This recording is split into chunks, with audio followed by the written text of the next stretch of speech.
Be welwch chi yn y wers yma oedd dysgwyr yn trio trefnu gwyliau addas i wahanol deuluoedd, felly mi o'na 5 lleoliad gwyliau, 5 teulu oedden nhw angen penderfynu lle oedd ora i ba deulu.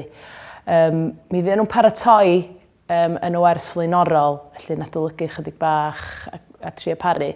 Yn y wers nesaf wedyn, mi nathon ni ail ymweld ar eirfa ac wedyn mi oedden nhw yn mynd yn ôl i'w grwpiau ac yn ffilmio ei gilydd yn egluro lle oedd fwyaf addas. Da ni'n meddwl mae golwg y traeth ydy'r gwesti gorau i teulu Smith, achos mae gennym nhw 2 plant, 15 oed ac 13 oed, a mae golwg y traeth efo ystafell gemau.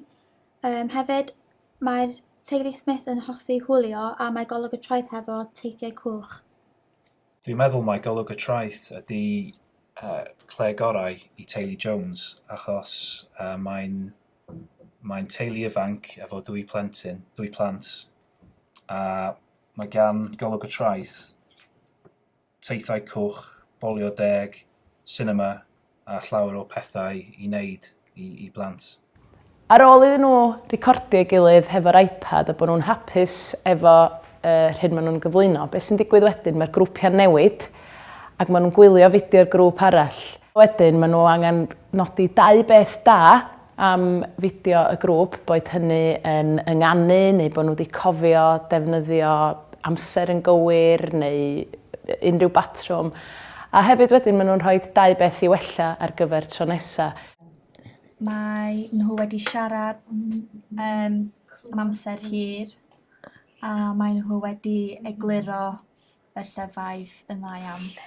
Mi nes ti deud bod, dwi'n meddwl, bydd oeddet ti'n deud mai, achos mae'n brawddeg specific y gwesti gorau.